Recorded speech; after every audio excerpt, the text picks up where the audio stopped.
Class 12th Rainbow Lesson number 1 Water written by Professor C.V. Raman Video Part 3rd।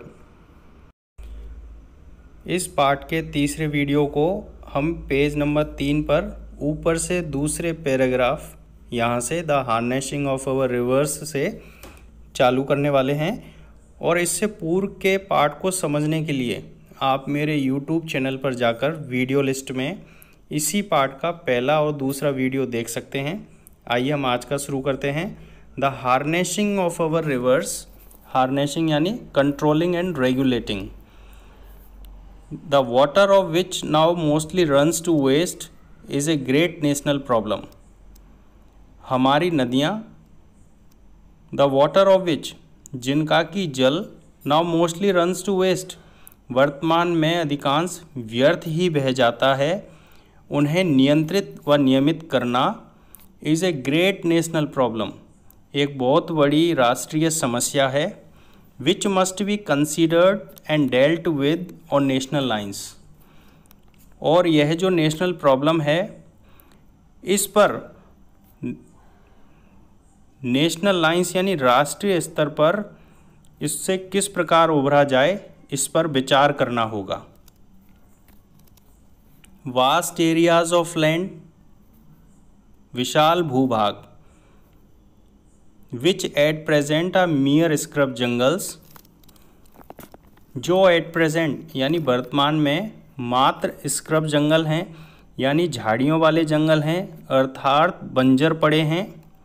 Could be turn into fertile and prosperous country by courageous and well planned action.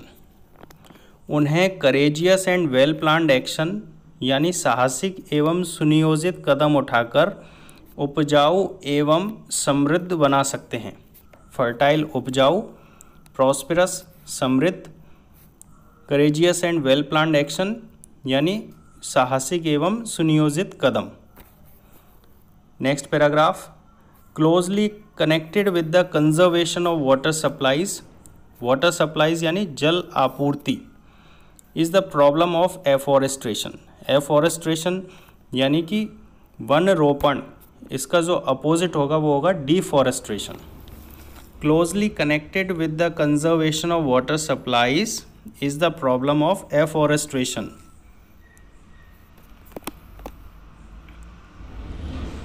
One रोपण की समस्या जल आपूर्ति के संरक्षण से closely connected यानी घनिष्ठतापूर्वक संबंधित है। The systematic planting of suitable trees means उपयुक्त वृक्षों का व्यवस्थित तरीके से रोपा जाना। The systematic planting of suitable trees in every possible or even in impossible areas and the development of what one can call civilized forests as distinguished from wild and untamed jungles is one of the most urgent needs of India। is one of the most urgent needs of India यानी भारत की सबसे urgent आवश्यकताओं में से एक क्या है?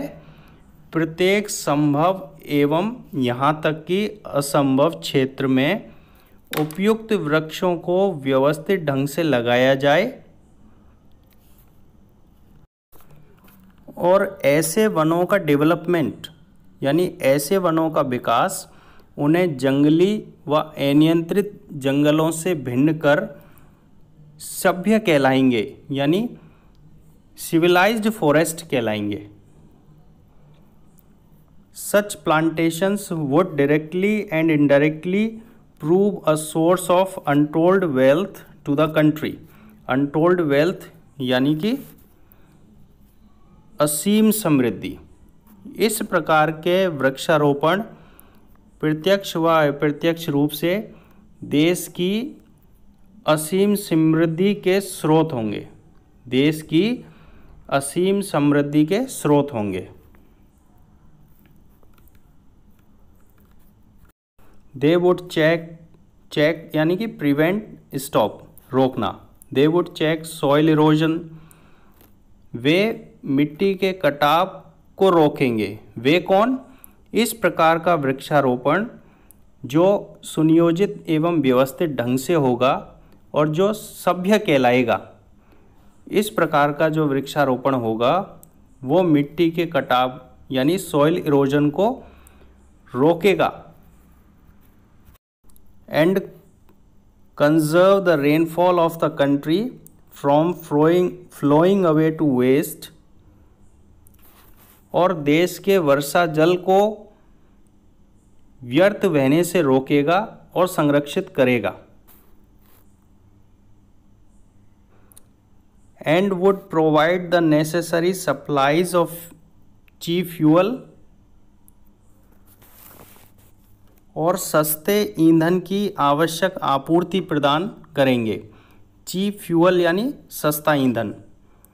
And thus render unnecessary the wasteful conversion of farmyard manure into a form of fuel, और इस प्रकार पशुशाला की खाद के ईंधन के रूप में वेस्टफुल कन्वर्जन यानी व्यर्थ रूपांतरण को अनावश्यक अननेसेसरी बना देगा। फार्मयार्ड मैन्योर, फार्मयार्ड यानी पशुशाला, मैन्योर यानी खाद।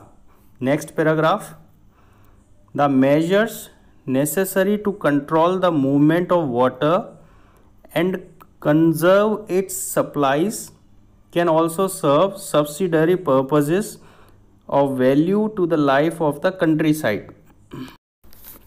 Countryside यानी कि ग्रामीण क्षेत्र।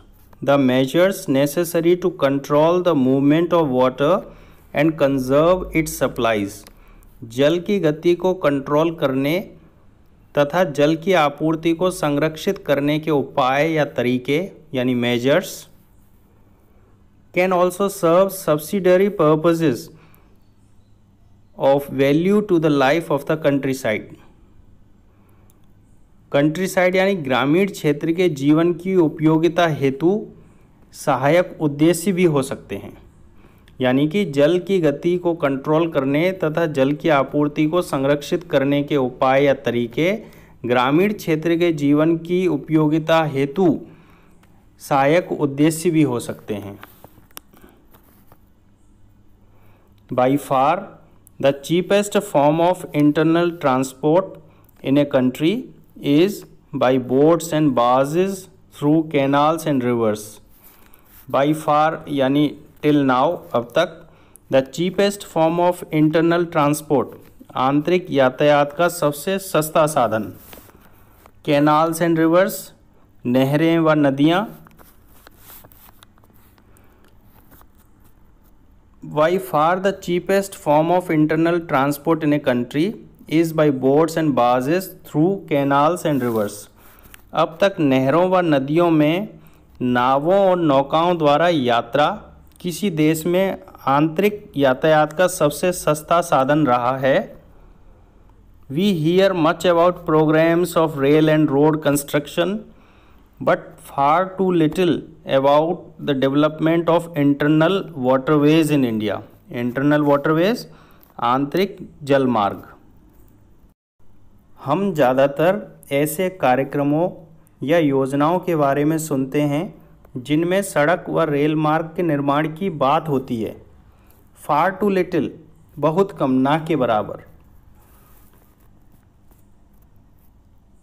अपने देश में आंतरिक जल मार्गों के विकास के विषय में हम बहुत ही कम सुनते हैं, यानी कि देश में जल मार्गों की उपेक्षा की जाती है और सारा ध्यान रेल और रोड कंस्ट्रक्शन और उसके डेवलपमेंट पर रहता है।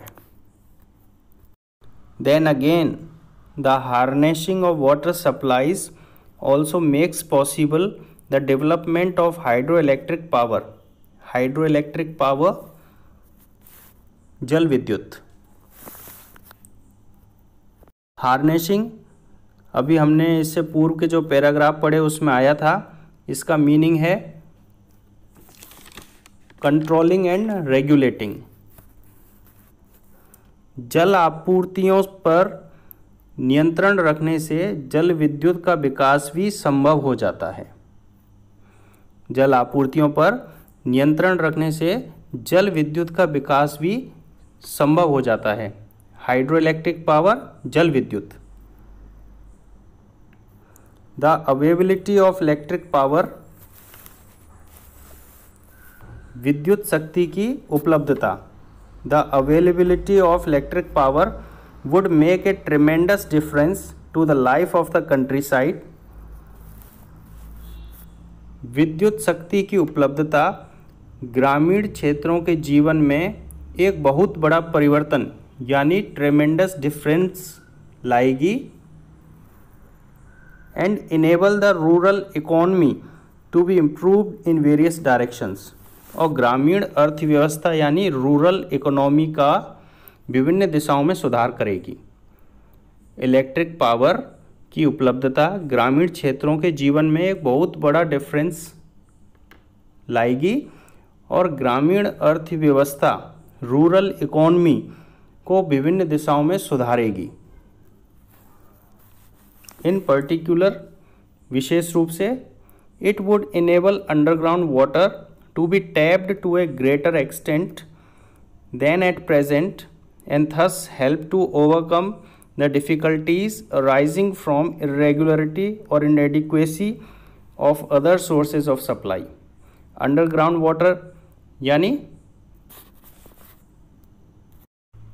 भूमिगत जल, irregularity अनियमितता, other sources of supply आपूर्ति के अन्य स्रोत, inadequacy अपर्याप्तता। यह भूमिगत जल को वर्तमान की अपेक्षा अधिक सीमा तक उपयोग किए जाने योग्य बनाएगी और इस प्रकार आपूर्ति के अन्य स्रोतों की अनियमितता या अपर्याप्तता से उत्पन्न होने वाली डिफ़िकल्टीज़ के निवारण में हेल्प करेगी। नेक्स्ट पैराग्राफ और अंतिम paragraph. In one sense, water is the commonest of liquids। In one sense, एक अर्थ में, water is the commonest of liquids। जल सबसे साधारण लिक्विड है, द्रव है। In other sense, और दूसरे अर्थ में, it is the most uncommon of liquids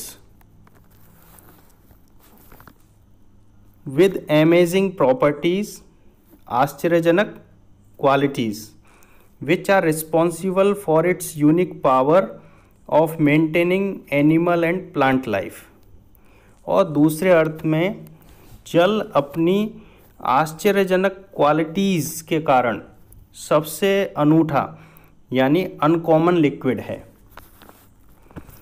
और ये जो इसकी अमेजिंग प्रॉपर्टीज़ हैं एनिमल एंड प्लांट लाइफ को मेंटेन करने में रिस्पॉन्सिबल हैं। The investigation of the nature, investigation यानी जांच पड़ताल, एंड प्रॉपर्टीज ऑफ वाटर यानी पानी के गुण, is therefore of the highest scientific interest. जल के नेचर और क्वालिटीज की जांच पड़ताल सर्वोच्च वैज्ञानिक रुचि का विषय है। And is far from being an exhausted field of research, research यानी अनुसंधान, और यह कभी भी समाप्त ना होने वाला अनुसंधान का क्षेत्र है। Professor CV Raman. यहाँ पर यह चैप्टर ख़त्म होता है। इससे आगे about the lesson. Chandrashekhar Venkata Raman, popularly known as professor CV Raman. Chandrashekhar Venkata Raman, जो कि प्रोफेसर सीवी रमन के नाम से ज़्यादा जाने जाते हैं। Raman was born in southern India, way southern India यानी दक्षिण भारत में पैदा हुए। एंड डिवोटेड हिज लाइफ, और उन्होंने अपने जीवन को समर्पित कर दिया to the cause of science and research, विज्ञान और उसके अनुसंधान के क्षेत्र में। He was awarded the Nobel prize in physics, उन्हें भौतिकी यानी फिज़िक्स के क्षेत्र में नोबेल पुरस्कार प्राप्त हुआ था। The theory he expounded is called the Raman effect. और उन्होंने एक सिद्धांत प्रतिपादित किया जिसको कि रमन प्रभाव या रमन इफेक्ट के नाम से हम सभी जानते हैं। He work to popularise science by using an easy, charming and witty style which is free from scientific jargon। Scientific jargon यानी वैज्ञानिक विशिष्ट शब्दावली। He work to popularise science, उन्होंने विज्ञान को लोकप्रिय बनाने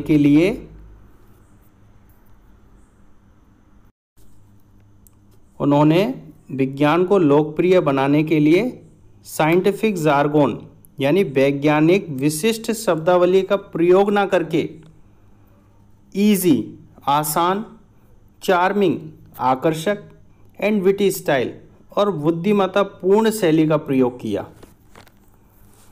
ही is deeply rooted in the beauty of nature, Indian art and ancient traditions. वे प्रकृति के सौंदर्य यानी ब्यूटी ऑफ नेचर, भारतीय कला, इंडियन आर्ट और प्राचीन परंपरा एंशियंट ट्रेडिशंस से गहराई से जुड़े हुए थे। The essay water is a genuine appeal for conservation of water for the welfare of India. निबंध वाटर भारत के कल्याण के लिए जेन्युइन अपील यानी एक सच्चा आग्रह है। इन पर्टिकुलर क्योंकि as our agriculture is based on this natural resource, क्योंकि भारतीय कृषि इस नेचुरल रिसोर्स पर पूरी तरीके से निर्भर है, या हमारी भारतीय कृषि इस नेचुरल रिसोर्स जो कि वाटर है उस पर पूरी तरीके से आधारित है। This essay presents water as the basis of life. यह निबंध जल को बेसिस ऑफ लाइफ यानी जीवन के आधार के रूप में प्रस्तुत करता है।